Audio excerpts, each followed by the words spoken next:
Welcome, and thank you all for joining us to discuss an important topic focusing on your best health and reimagining your healthcare. This is a very complicated time for the healthcare industry, and it's even more complicated for patients. As a healthcare provider, previously and now as a healthcare consultant, I've had to deal with teaching patients how to gain the confidence to get the health care that they deserve, and also to have the expectations that they will have quality health care and health equity. In order to do that, there are a few touchstones that we've identified that are really critical to embarking on your healthcare journey. And your healthcare journey, like any other journey, can be fraught with setbacks, detours, distractions, and most of all, rewards.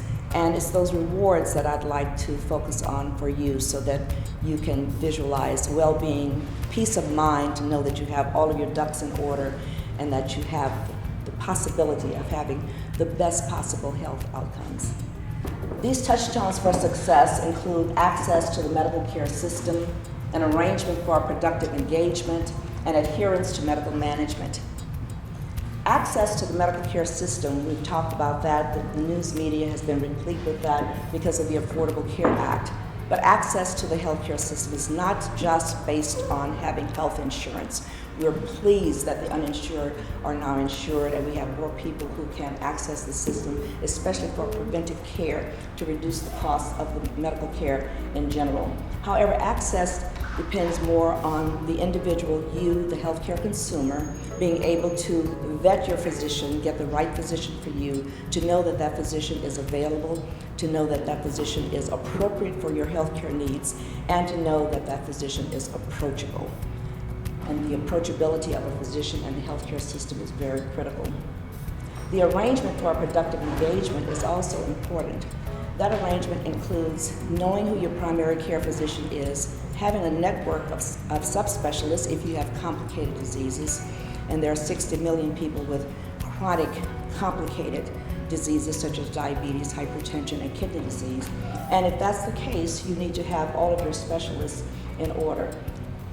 Another arrangement that's very critical now, there are a lot of caregivers in this population because of the baby boomers, individuals taking care of their aged parents, and it's important for you and others to know that you must have arrangements for them, which would include having the appropriate legal documents in case something happens and they cannot make decisions for themselves. And there are 3 documents that are very critical. One is the living will, which is a legal document that you draw up, expressing your wishes if you are incapable of communicating those wishes, if you're incapacitated. The other is the Advanced Health Care Directive, which is drawn up with you in the presence of your physician or with your physician, letting everyone know what you want and what you do not want in the final stages, whether you have a cardiac condition or a kidney condition. And the final one is a do not resuscitate.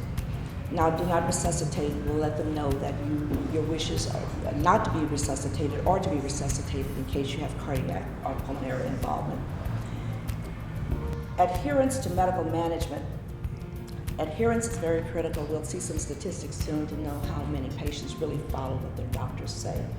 And adherence is really dependent on the trust of the medical care system, the trust that you have in your physician, and whether or not you can navigate the system in order to adhere to the medical regime. Communication barriers seem to be the most important factor in not achieving those touchstones.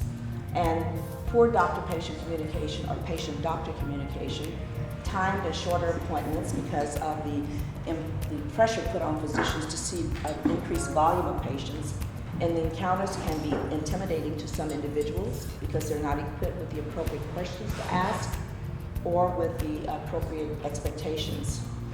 The patient is typically ill at the point of entry. They're compromised, and when you're compromised, you can't think clearly. The doctor will say something to you or the doctor's assistant, and you don't have a clue. How many of you have gone home and they've asked, well, what did the doctor say? And you don't know what the doctor said. Physician multitasking, this is becoming more and more of a problem, but as the physicians learn more and are more adept at using the electronic health records, this is becoming less of a problem, but it's still there. And Inattentiveness with bad news. Whenever you go to the physician's office or subspecialist office and you're expecting results, always take someone with you, because it goes in one ear and out the other, or over the horizon someplace. So it's important for you to have an advocate. Change is needed not only for the individual and how you relate to your physician and your subspecialist, but also systemic changes. And this is really a call to action. This is all current information. 4 of 10 individuals understand the basics of health insurance. And it's felt that there are about 900 variables when you're choosing what your health insurance should be like. And if you're not keenly aware of what your needs are, what your pre-existing conditions are, what your family profiles are, you can leave $1,800 on the table just by not knowing what to select, what's best for you. 50% of patients are uninformed after a doctor's visit. They just don't know, what did he tell me to do? How should I take this medication? How long should I take it? What is it going to do for me? 50% of patients fail to follow recommendations of their physicians. And it goes on and on. One key point that I want to point out, 90 million Americans have low health literacy. Our company was founded on improving health literacy. And health literacy is the ability of an individual to obtain information, process the information, and utilize that information for making appropriate healthcare decisions. The cost is high for low health literacy. It can go up to $236 billion a year, because you have repeat tests, you have illnesses, you have untoward reactions, you have sometimes death. 1 in 7 preventable adverse effects in the hospital are reported. So not all are reported, so we have more than we know about. And 1 in 20 hospitalized patients contract an infection. And the medical errors is really a big issue, and that's what we need to bend the curve on. And we can only bend the curve on medical errors by educating the patient population so they'll be aware of what to look for. The good, the bad, and the ugly. The Affordable Care Act, as you know, was approved on March 23rd, 2010. Very good things from it. No pre-existing. Individuals can stay on their parents' health care plan until they're 26 years of age. Lots of preventive care, which people still are not taking full advantage of, with no co-pays. So that's important to know. There are a lot of hang-ups now still with the individual mandate, with the employer mandate. Those are being worked out, and with the medical device taxation. But hopefully that'll be worked out before President Obama leaves office.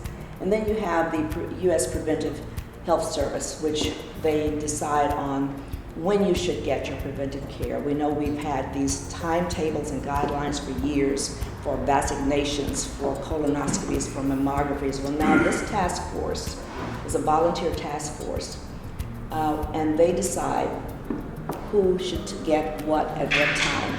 The 2 most controversial aspects of this have been mammography, should you get it every year, every 2 years, and PSA testing in males. Should you start at 40, should you start at 50, colonoscopy, should you start at 40, should you start at 50. It should be based on your history, your family history, and what you and your doctor decides. And the ugly. We are now getting into an era where hospitals and physicians are expecting patients not only to pay co-pays, but to really pay for devices. You go to the emergency room, you're given a collar, you pay for the collar. You're given a splint, you pay for the splint. And you're getting bills from physicians who you never saw if you have a procedure done. Always request to see your anesthesiologist or any physician who's going to be in charge of taking care of you. Thank you.